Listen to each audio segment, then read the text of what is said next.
Okay, in Act 3, Scene 2, we move through this rather quickly, so I'd like to spend a bit more time pulling out some motifs that develop here. In particular, the motif of acting and theatre, and the ways that real life can be reflected by theatre, and the way that there's an interaction between theatre and life.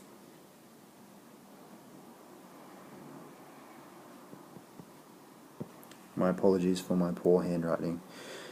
So the scene begins with Hamlet instructing the actors and instructing them on what he believes to be a good actor.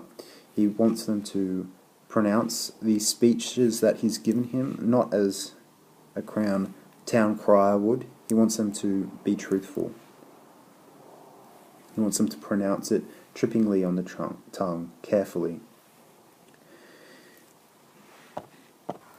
And he wants them to retain a calmness that reflects life. He doesn't want them to overact. And he makes a comment on theatre. Use some restraint. Don't act like the actors do in dumb shows. Don't overact. Don't throw your arms in the air. But he also says, be not too tame either, but let your discretion be your tutor. So the action to the word. He wants them to be truthful to life as much as possible. In between these two sections, we have the interaction between Hamlet and Horatio, where Hamlet instructs Horatio to be his second set of eyes. Following this, Hamlet tells Horatio, they're coming to the play, I must be idle, get you to a place. So Hamlet is beginning to put on his act again as Claudius, Gertrude, Polonius, and the others come to watch the play. And we see this with his cryptic, mad speech, and again there's some method in his madness, there's some truth to it. He references the chameleon, a creature that can change its shape, change its appearance, but he appears to be speaking nonsense to Claudius for the most part. There's an interaction also between Hamlet and Polonius further down, where Hamlet says to Polonius, you were once a good actor, you played in the university, did you not? And we've seen previously Lord Polonius trying to act, and he does a pretty lousy job of it when he's putting on an act, but we know from the rest of the play that he's constantly scheming and being able to manipulate people with his pompous words. He's kind of always acting in a way, but when he's trying to act in an artful way, he's pretty hopeless at it. But we get an interesting mirror and parallel here between a couple of Shakespeare's plays. It's thought that the actor who played Lord Polonius in Julius Caesar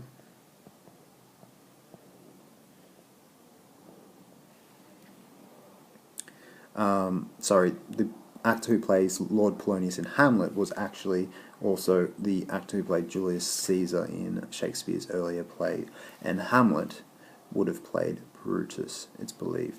It's an interesting mirror here between the two plays because, as we know, Hamlet will kill Polonius in a couple of scenes' time, and there's a comment here about Polonius being killed in the dark. It foreshadows his death. Even without this reference to the actors who would have previously played Lord Polonius and Hamlet in another production, there's this foreshadowing that Lord Polonius will be killed unarmed in the dark without warning in the future scene. So in the play itself, the lines that Hamlet has written and inserted, we have an interaction between the player king and the player queen, and the player king is on his deathbed and he's entreating the player queen to remarry, to have a husband after him. And the queen's reaction is what Hamlet wishes his mother would play this role. Confound the rest, such love must be treason to my breast. In second husband let me be accursed. None wed the second, except those who kill the first. So there's a bit of a mirroring of what Hamlet thinks here of his mother and her relationship with Claudius. She's accursed by his relationship, and she's implicated in Hamlet's mind to the murder of his father.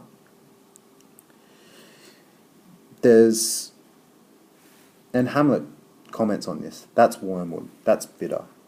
He feels the bitterness that he feels for his mother in this scene. And it continues, Hamlet's view of what his mother's doing. Second time I kill my husband dead, when second husband kisses me in bed. This is the way that these ideas are linked, that none wed the second, but who killed the first. She's dishonouring his father and trashing his name by marrying one such as Claudius. It would be good here to reflect back on Act 1 and Hamlet's comparison between Claudius and his father. Hyperion to a satyr, the god of Saturn compared to a lowly beast. And we get this parallel, this antithesis between the good king and the bad king throughout the play. That at least in Hamlet's mind, there's this great divide between the good king and the bad king, and the reaction of that to the state. We see that when Denmark is ruled by a beast, all is rotten in Denmark. There's something rotten in Denmark, and the entire state is being trashed because of the poor leadership of Claudius. As we continue down here, the play queen continues to protest to her husband's entreaties that she should marry, she should be happy after he dies. And she has an interesting comment here. Both here and hence pursue me lasting strife. If once a widow, ever I become a wife. And Hamlet makes a comment. He's getting quite into his own scene here. If she should break it now, if she should break the promise, this is what will happen to her now. And we're about to see the lasting strife that Gertrude is paying for remarrying in the following scenes. This is a little bit of a foreshadowing here of what's to come. And Hamlet questions his mother, "Madam, how do you like this play?" The lady, and we get these quite famous lines from Gertrude in reply, "The lady doth protest too much, methinks." So there's a bit of an understatement here, probably, of how Gertrude is feeling at this stage.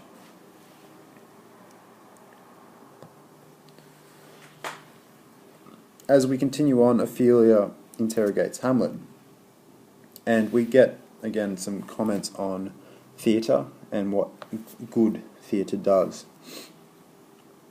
The play is called The Mousetrap, and the comment on that Hamlet makes about it is that it's a knavish, a villainous piece of work. But what of that? Your Majesty and we that have free souls, it touches not. So it's a comment that it's a play designed for villains. It's a knavish piece of work. And those that have innocent souls, those that have not sullied themselves, should not have to worry. Let the galled jade wince, our withers are unwrung. And there's a comment here that only those who are villainous, who have already caused wounds, or who already have wounds that are soft to this kind of prompting, will feel the villainousness, the knavishness of this play. And Hamlet's becoming, as Ophelia reflects, part of the chorus of the play. He's echoing the events on the stage and he's prompting them on. And Hamlet makes an interesting comment here about the role Ophelia is playing in all of this. She's become a puppet, manipulated by her father and Claudius, and he's kind of berating her for that. That's part of the reason for his quite harsh reaction to her in the previous scene, the "get thee to a nunnery" scene. And there's a comment here about puppets, and I think this image of puppets, this metaphor, if you could see all the puppets, in this play you need to interpret between people and their loves. The only way to properly interpret people's relationships and their true feelings is if they can see the puppets dangling. And Ophelia's reaction is, "You're being too harsh, you are keen, you are sharp." And Hamlet here makes quite a sexual reference to her, which perhaps suggests something about their relationship previously in the play. And this is kind of a way that Hamlet is being too sharp to her, harsh to her, and there's several references to her sexuality throughout this scene. Again, apologies for my poor handwriting, but there's one other line that I would like to draw your attention to without importing a whole nother section. Claudius is about to react to the play. Poison is about to be dripped into the player king's ear, and Claudius reacts, and Hamlet says, "What? Frightened with false fire, frightened with the act that he's put on." And again, this is just reinforcing the power of theatre to reflect or to have the power of real life, and this idea that truth eventually is actually revealed through the art. We can refer again back to Polonius's statement that this is how those of influence reach out. Through indirections, find directions out.